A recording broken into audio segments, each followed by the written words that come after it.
Hi, welcome to Locust Street Cottage. Welcome to the next episode of Rabbit Research and Review. Today we'll be talking about a study that was done back in 2012 by a woman named Julie Engel.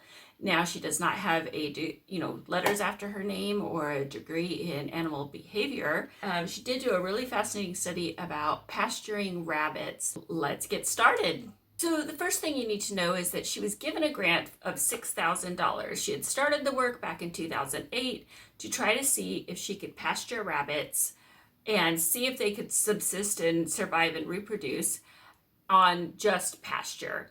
She originally used the Salatin tractor method and then wanted to just do like free range pastures. And she was given this grant in 2012.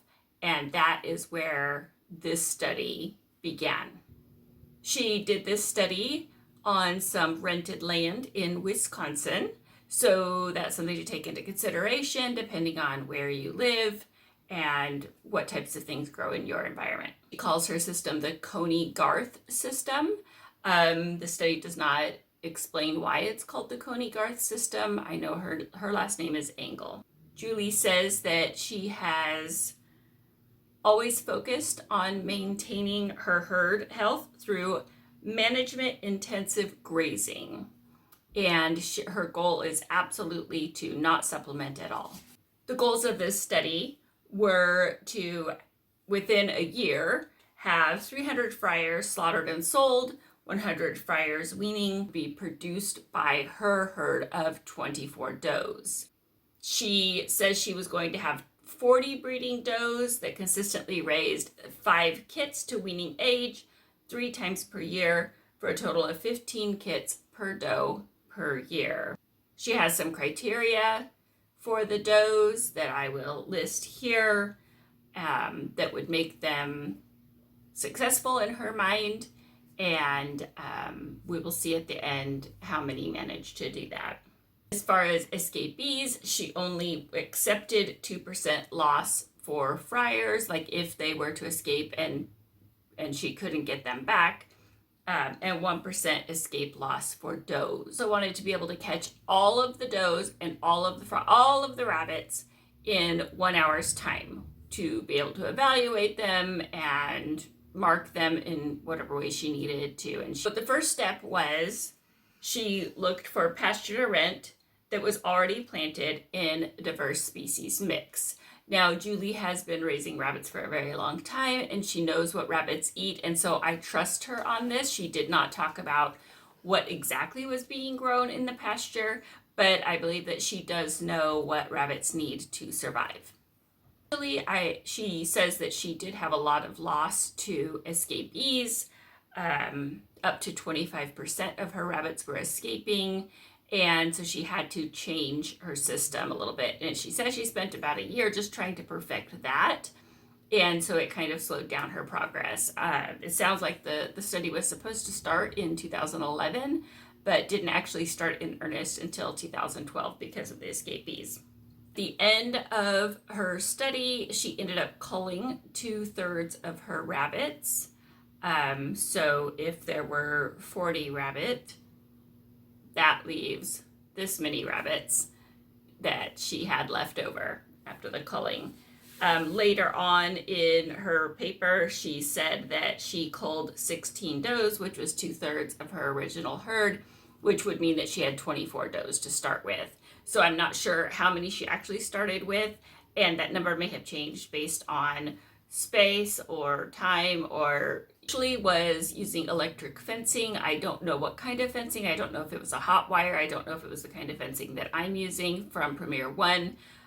On their website, they bill it as a way to keep rodents out of your garden, which is why I purchased it, because I thought, well, if it'll keep rodents out, it should keep rodents in. And keep rabbits out. And it also is billed as keeping like tiny little chicks in, because the squares on the bottom of the fence are quite a bit smaller than other poultry netting.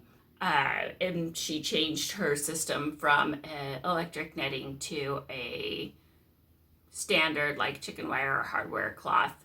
And there is a video that I will link to in the description in which you can see her setup, not close-ups of it, as she's standing back and kind of giving an interview and talking about the system, but you can sort of see the fencing. With regards to her birth totals, she says only 304 were born in the 2012 season from 12 different does, and only 75 kits survived past 5 weeks, which to me seems like a very low survival rate of about 25%. She does say that even in caged rabbits, only 75% live. So I guess there is a high mortality rate anyway, even with caged rabbits. I don't know. I'll need to do more research on that to see what the average is maybe in commercial farming situations. She says that she expects that the kit mortality was due to poor nutrition. She did do necropsies when she butchered the kits when they were grown out or when they died, and she felt like maybe malnutrition was the problem. So in my opinion, that could be solved by supplementation. I would like my rabbits to be completely pastured, but I also will always provide pellet and fresh water and hay for them just in case, because I don't know, and I don't want to risk them not getting the nutrition that they need from the pasture. Also, in the wild, maybe that is the mortality rate for kits. I mean, they do have a lot of babies, and it's quite possible that 75% of them die. I will do more research, and if I find anything, I'll put it right here. So to that end, I will absolutely be documenting. I don't know how aggressively I will breed kitty and calico. My initial plan was to keep Quinn in with them full time.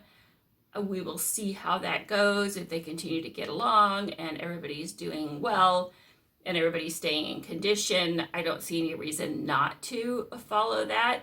But again, everything's different. Every breed is different. Every breeder is different. Every climate is different. So we'll have to see, but I'll absolutely document, and we can come back to that and revisit it. But I still thought this was a great place to start. I will link to this paper and to her video in the bottom. Thanks for joining me for Rabbit Research and Review, and I'll see you next time.